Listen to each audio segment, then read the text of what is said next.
Efosa's heart beat fast with excitement and anxiety as he boarded the public bus bound for Port Harcourt. It had been a long, tiring journey already, and as the bus rattled down the dusty roads, he tried to calm his nerves. His mind raced with thoughts of what lay ahead. An opportunity at a new life, a chance to study, to make something of himself. Engineer Bryce's promise of help kept him hopeful, and he couldn't wait to reach the city. The bus passed through several small towns, with the sun deep low in the sky, casting a golden hue over the landscape. Efosa sat near the window, his one bag resting beside him, tightly clutching his few belongings and the precious business card that will guide his future. The excitement of the journey and the city ahead were a stark contrast to the quiet life he had left behind in Okute. As they approached Mbiama, a small town a few hours away from Port Harcourt, Efosa's excitement began to wane. The bus slowed down. The passengers started to look around nervously.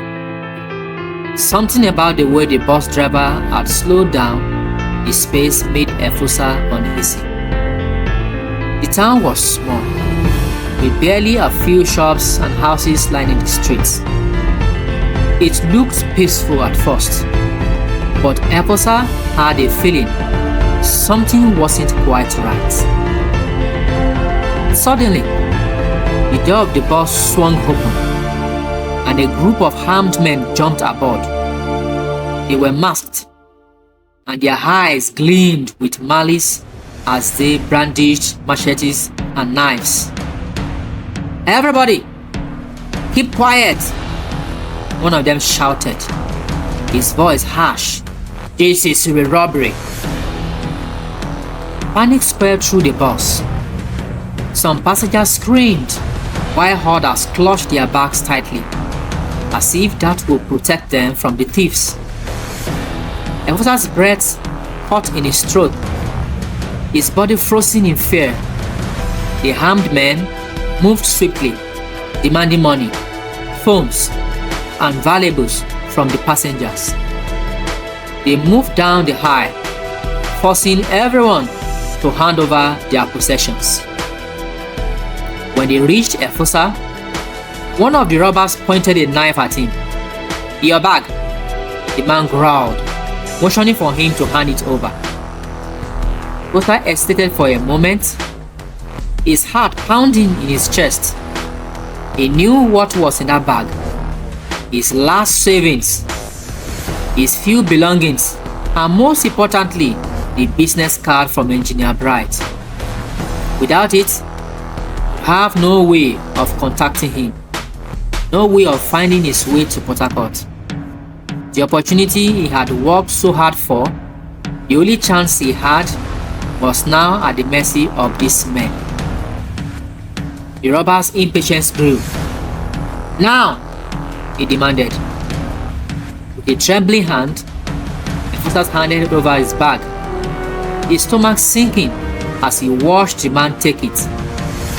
The robber quickly refilled through it, pulling out contents. His eyes paused when he saw the business card, the gold lettering glinting under the dim light of the bus. Efosa's heart skipped a beat. He had nothing else of value, and the car was the key to his future. But before he could react, the robber sneered and tossed the card aside. "What is this?" he muttered, clearly uninterested, as he stuffed the rest of the item into his own bag. Efosa could only watch helplessly as the robbers continued their rampage, taking everything from the other passengers. The robbery lasted only a few minutes, but it felt like an eternity to Efosa. When they finally finished, The robbers jumped off the bus as quickly as they had boarded, disappearing into the night as the driver, shaking with fear, started the engine again. The bus was silent. Some of the passengers were crying. Others were comforting one another, and some were just staring ahead in shock. Efosa, however, felt as though the ground had shifted beneath him. His mind raced. The business card, his only connection to Engineer Bright, was gone. The journey to Port Harcourt now seemed more uncertain than ever. The bus slowly came to a stop at Rumokoro, the last major bus terminal in Port Harcourt. The air had grown cooler as evening set in, and the bustling sound of the terminal filled the air. Vendors hawking their goods, people talking, and the occasional call of a taxi driver offering rides. Efosa stepped down from the bus, his feet unsteady as he glanced around, unsure of where to go next. The events of the robbery still felt like a blur, the image of the business card slipping through his fingers, haunting him. He had no contacts in Port Harcourt, no idea where Engineer Bright's office was, and without the card, even the name of the businessman seemed distant. Like a dream he couldn't quite reach, the dark streets of Rumokoro loomed before him, unfamiliar and intimidating. He had no money left, no one to turn to, and no place to stay. As the shadows deepened, Efosa lingered near the bus stop, hoping to find someone who could point him in the right direction or offer some kind of help. His stomach growled with hunger, but he had no money to buy food. His mind raced, unsure of his next move. Just as he stood there, contemplating his next step, he heard the heavy thud of boots approaching. He turned to see a group of men in dark uniforms, their eyes scanning the crowd with sharp intensity.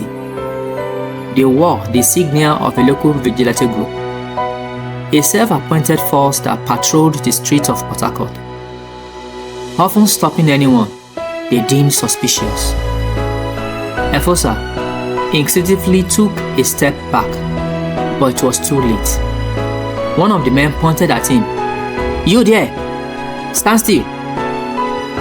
Before Efosa could respond, two men grabbed him by the arms and pulled him aside. "What's your business here? Where are you going?" one of them demanded. Efosa's heart raised. He opened his mouth to explain, but his words came but in jumble. I'm just passing through. I'm looking for a place to stay. I got robbed. I was on my way to Port Harcourt." The man's eyes narrowed. "Robbed, you say? You look like you are up to something." "I am not," Efosa protested, but his voice lacked the authority to convince them. The dark night, the unfamiliar place, and the fear of being accused of something he hadn't done worked against him. "Let's take him to the station," the leader of the group said, with a dismissive wave. "We'll sort this out there." Efosa's mind raced as the vigilantes pushed him forward, guiding him toward a nearby building that served as their base of operations. His heart pounded in his chest, the weight of the helplessness pressing down on him. He had no way to prove who he was or what had happened to him. All he had left was the truth, but he knew the truth alone wouldn't be enough to convince this man. Inside the small, dimly lit room, Efosa was shoved into a chair. The vigilante circled around him, their eyes suspicious as they waited for him to speak. One of them lit a cigarette, the smoke coiling in the air. "Tell us," Vida said, leaning in. "What exactly were you doing in Mbiama, you don't look like you belong here. Efosa took a deep breath, trying to steady his nerves. I'm from Ogute. I was on my way to Port Harcourt. I got a scholarship. I passed my exams. And I was going to see someone who promised to help me with my university fees. I was robbed on the way here. Everything was taken, even my business card. And now I don't know where to go. One of the vigilantes called. A scholarship? Huh? You expect us to believe this? I'm telling you the truth, Efosa pleaded, his voice shaking. I have no money, no phone, nothing. I was just trying to get to Port Harcourt. Please, you have to believe me. The leader of the group stood up and paced the room, his face unreadable.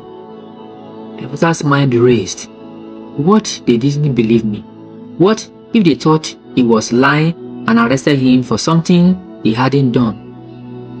His body felt cold with fear.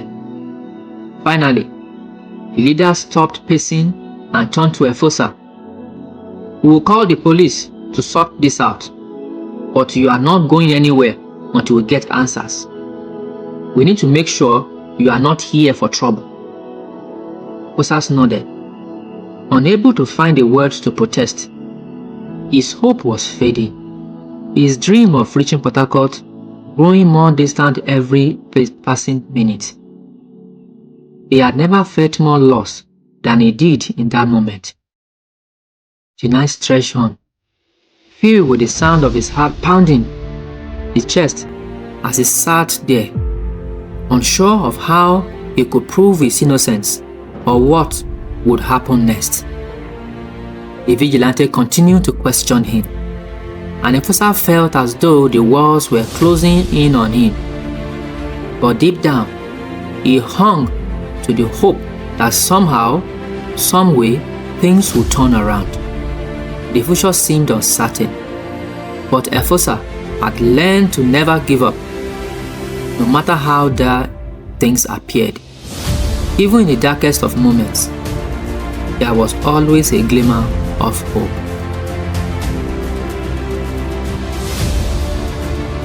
Efosa sat in the cramped, sterile room of the Rumokoro police station, his hands trembling slightly as he tried to remain calm. The vigilantes had taken him from their base to the police, and now he found himself facing the DPO, an older man with a calm yet authoritative demeanor. His eyes sharp as he looked over Efosa. DPO was a tall figure, his uniform immaculate, his presence commanding. Efosa was both nervous and hopeful that his story would finally be believed. "Alright, boy," DPO said in a measured tone, his gaze intense but not unkind. "Tell me what happened. Start from the beginning." Efosa took a deep breath, trying to steady his racing heart. He recounted everything: his life in Ogute, his struggles with his stepmother, his success in his exams, and the promise made by Engineer Bright. He explained how he was robbed at Mbiama, his bag taken, and how the only thing he had left was the clothes on his back and the uncertainty of how to move forward. He told the DPO about the business card from Engineer Bright, now lost, and how it had contained the key to his future. The DPO listened attentively, nodding as Efosa spoke. When he finished, there was a long silence in the room.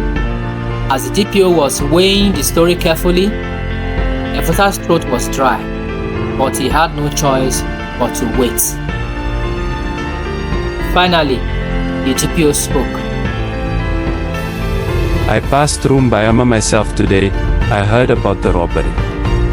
Several people had their bags taken, and the word on the street is that it was a coordinated attack. That matches your story." Efosa felt a surge of relief. as if the weight on his shoulders had lessened slightly. At least now, his truth had been validated. I told you the truth, Efosa whispered, more to himself than to the officer. The DPO gave a small nod, his eyes softening a little. I can see that, but there is something more. You say you were headed to Port Harcourt to meet someone named Engineer Bright. Is that right? Efosa nodded eagerly, hoping his words would hold weight. Yes, that's right. Engineer Bright. He promised to help me with my university fees, but I lost his business card when I was robbed. DPO furrowed his brow. Engineer Bright? I've heard that name before, but I don't know him well. You said you remembered something else. Efosa thought for a moment. The name Bright was clear in his mind, but there was something else that seemed to stick with him. Yes, he said slowly, his voice uncertain. I remember Bishlink and Transamadi. That's it, Bishalink. It was part of his business name, I think. The DPO paused, his expression changing slightly, as though something clicked in his mind. Bishalink, you say? Alright, I will see what I can do. It is not uncommon for business in Port Harcourt to have strange names of partnerships, but Bishalink is a name that might be familiar. I will have my officers trace it. He stood up from behind the desk and called for two officers who were nearby. Detectives, take down the details from this young man. We are going to try and trace this Engineer Bright, or anyone who might be associated with the name Bishalink. We need to verify this claim before anything else happens. The officers nodded and began to take notes, asking Efosa for every little detail they could remember, even things as insignificant as the color of the business card or the kind of car Engineer Bright had driven. Anything that could help them track him down.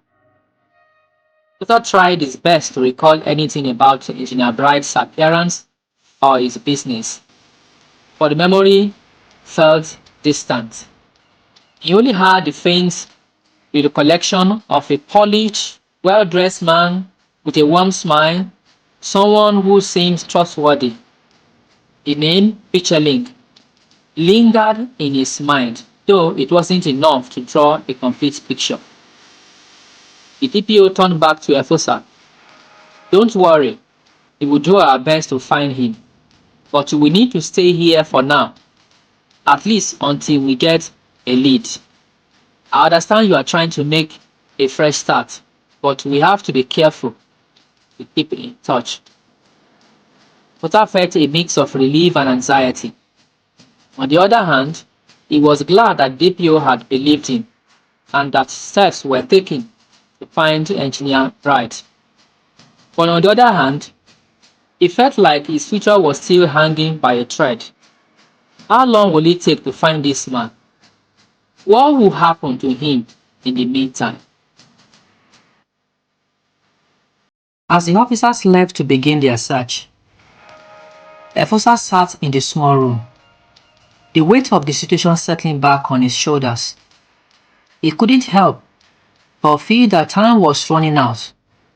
If he couldn't find Engineer Bright, everything he had worked for, the scholarship, the promise of a better life, might slip through his fingers. For now, all he could do was wait and hope that somehow, someone would come through for him. The hours passed slowly for Efosa as he sat in the small interrogation room of the Rumokoro police station. He tried to calm his nerves, his thoughts a whirlwind of worry and hope. The two detectives had left to follow up on the lead about Engineer Bright. And now Efosa could only wait, wondering if he would ever get the chance to fulfill his dreams, or if these too would be another dead end in his already difficult life. He had been in a worse situation before, but this felt different. His heart fluttered with both dread and anticipation. Every passing minute was like a test of his resolve. Finally, after what seemed like an eternity, the door opened. Two officers walked in, followed by a tall, well-dressed man. Efosa's breath caught in his throat as he recognized the figure immediately. It was him. It was Engineer Bright. For a moment, the world seemed to pause. Efosa couldn't move. He had seen this man only briefly before, but somehow he had on to his face the memory of that smile and the warmth he had felt in that brief exchange. It had given him hope. Now standing before him, Engineer Bright was the only person who could turn his life around. Bright's eyes scanned the room, and when they landed on Efosa, his face softened with recognition. But before Efosa could say anything, his emotion overcame him. His chest tightened, and the tears he had been holding back for so long finally spilled over. He could barely catch his breath, overwhelmed by the fear, frustration, and exhaustion of everything that had happened. The last few days felt like a blur of setbacks and misfortune, and now, finally, he could see the light at the end of the tunnel. Bright stepped forward, his expression one of deep understanding. "Efosa, right?" he asked gently. Efosa could not nod. His voice lost in the flood of tears. Bright knelt in front of him, placing a hand on his shoulder in a comforting gesture. "I'm so sorry for everything you have been through," Bright said, his voice soft but firm. "I've been told your story. I'm glad you are okay. You've been through a lot, haven't you?" Efosa could barely respond, but the simple fact that someone believed him, someone who had the power to help him, was enough to calm him down just a little. He wiped his tears with the back of his hand, trying to regain some composure.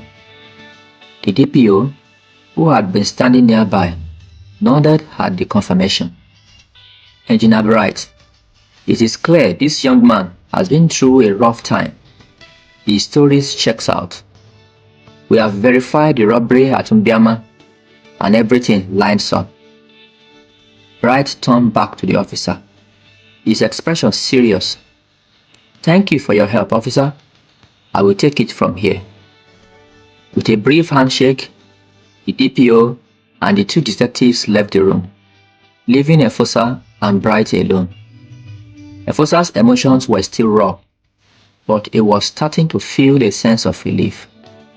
For the first time in days, he felt like he wasn't alone in this struggle. Someone cared. "Come on, Efosa," Bright said, offering him a kind smile. "Let's get out of here. We will get you settled. I will make sure you have what you need." Efosa, still processing everything, followed Bright out of the station. The walk to Bright's car was a blur of thoughts. He was going to be okay. He was finally going to get the help he had dreamed of. As he drove away from the station, Efosa looked out the window at the busy streets of Port Harcourt, the city bustling around him, full of life and opportunity. After a short drive, they arrived at Bright's office, a modern building with thick glass windows that stood in stark contrast to the run-down area Efosa had passed through earlier. It looked like a place where important decisions were made, where people were given chances, where future was stripped. It felt like a dream come true. "Wait here for a minute," Bride said as they entered the building. "I will make sure everything is in order." Efosa stood in the lobby, his eyes wide as he took in the surroundings.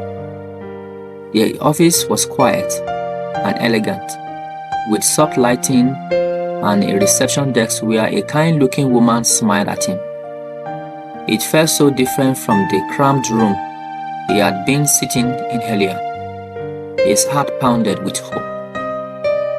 Not long after, Bright returned, gesturing for Efosa to follow him. "I have ordered food. You must be starving after everything you've been through."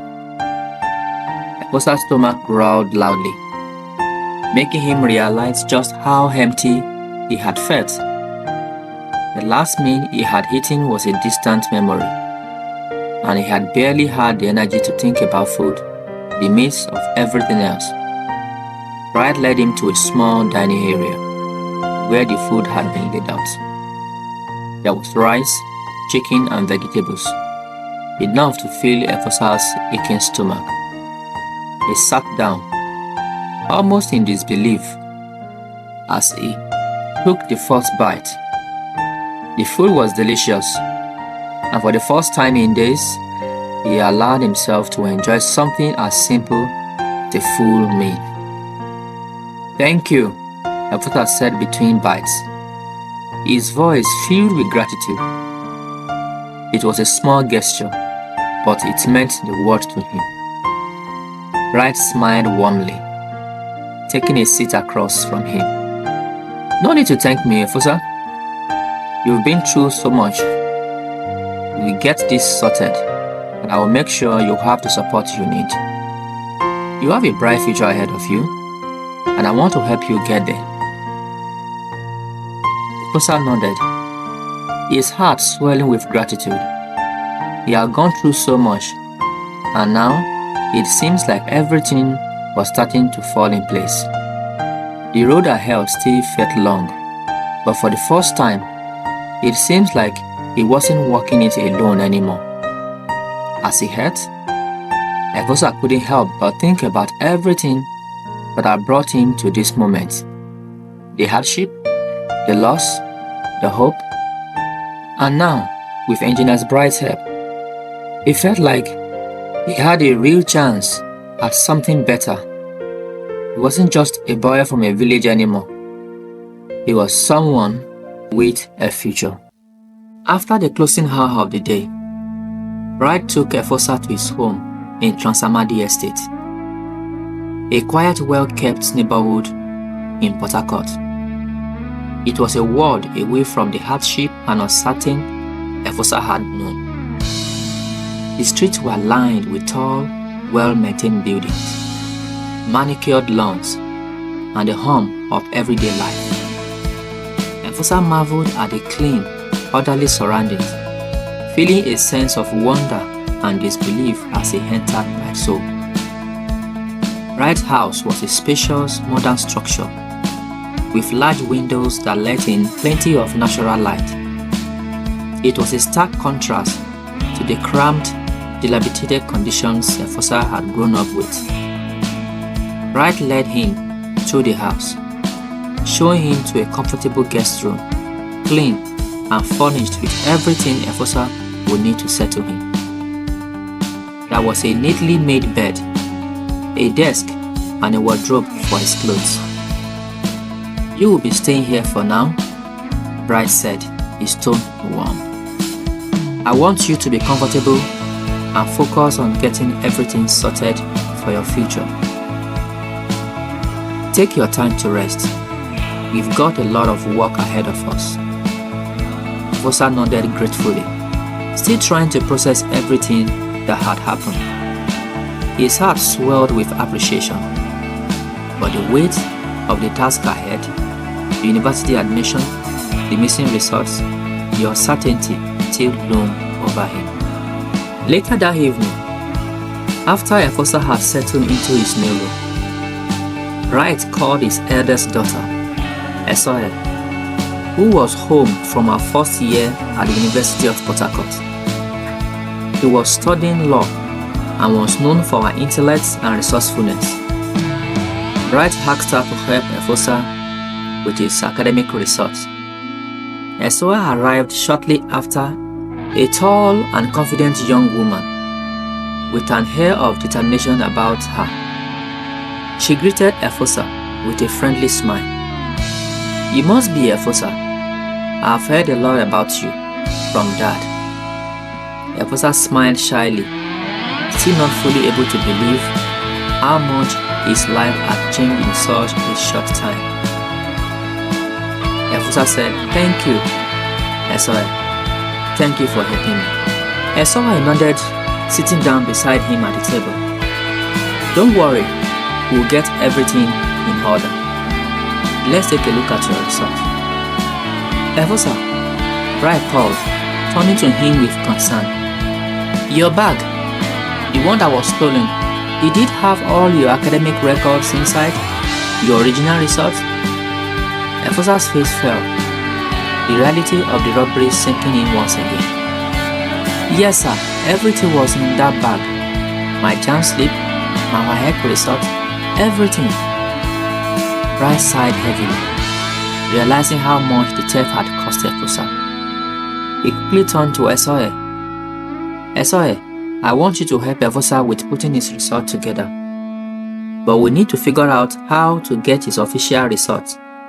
It seems like the theft of his document is more than just a minor inconvenience." Esoe nodded in understanding, her expression serious. "Don't worry, Dad. We will figure something out." Reby quickly made arrangements to help Efosa retrieve his academic results. He knew that time was running out. Efosa had applied to University of Breny and the University of Port Harcourt, with both institutions being his top choices. However, the window for admission was closing, and without his result, Efosa wouldn't stand a chance. For the next 2 weeks, Efosa, Reby, Esoe worked tirelessly. They visited the exam and record offices in various institutions, from the West African Examinations Council to the JAMB office, navigating through bureaucracy and red tape. It was frustrating work, filled with long waits and endless paperwork. Efosa had moments when he doubted that the result would ever be retrieved. Each day felt like an uphill battle, with little progress to show for their efforts. But Bright was determined to see this through. "We will keep pushing," he told Efosa, who had begun to feel the pressure mounting. "You have come too far to give up now." Finally, just as the deadline for admission was looming, they received a call from the JAMB office. Efosa's result had been found. It wasn't the ideal solution, as the process had been long and tedious, but they had managed to retrieve his academic records just in time. Reby couldn't help but smile, his heart swelling with pride for the young man who had fought so hard to get here. "Efosa, you've done it," he said, handing him the official results. With the results in hand, they quickly submitted Efosa's application to both the University of Breny and University of Port Harcourt. Days later, Efosa received the news he had been waiting for. He had been admitted to the Faculty of Science at the University of Port Harcourt to study petroleum engineering. Efosa could hardly believe it. The letters of admission seemed too good to be true. For all the struggles, the setbacks, and the doubts, he had finally made it. He was going to university. He was going to study what he had always dreamed of. Reby looked at Efosa with a proud smile. "This is the beginning. I know you will do great things, Efosa. You've earned this." Efosa could barely speak, his emotions overwhelming him once again. He had come so far, and it felt like a dream he never thought would come true. He had worked so hard, fought so many battles, and yet it had all paid off. The road ahead was still long, but with Engineer Bright's help, he was no longer walking it alone. As he sat in Bright's living room later that evening, reflecting on everything that had brought him to this point, Efosa felt a new sense of hope and possibility. There was still so much to do, but for the first time, he could see a future that was within his reach. A future where he could make something of himself, where all the pain and the hardship would finally lead to something meaningful. The next chapter of his life was just beginning, and Efosa was ready to take it on.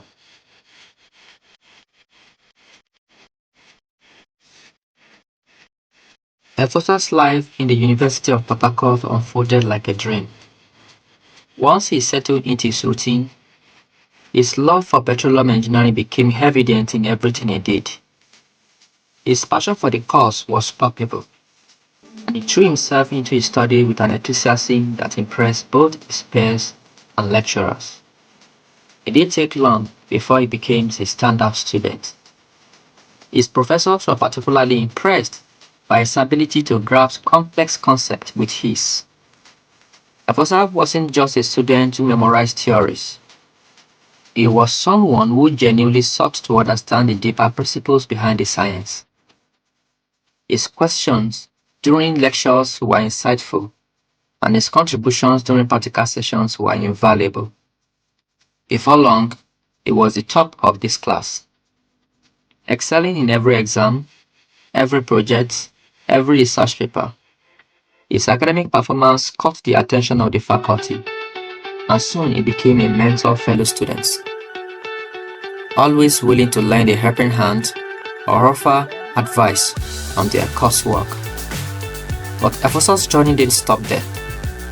His exceptional academic record earned him another incredible opportunity: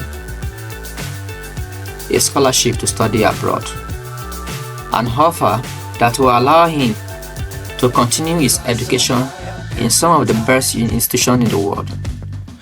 It was a chance that most students could only dream of. Efosa was determined to make the most of it. At this time, Esoe, Bright's eldest daughter, who had been Efosa's guide and support throughout his time at the University of Port Harcourt, was also given the opportunity to further her education abroad. Esoe, having been inspired by Efosa's resilience and determination, decided to pursue a postgraduate degree in law, and the two of them began preparing for the journey that lay ahead. Efosa's graduation day arrived, and it was a momentous occasion. Surrounded by friends, mentors, and family, Bright had become a second father to him. Efosa graduated as the best student in the Faculty of Science, earning a first-class honors in petroleum engineering. The proud smile on Bright's face as he watched Efosa walk across the stage to accept his degree was a sight Efosa would never forget. It was the culmination of years of hard work, sacrifice, and unwavering determination.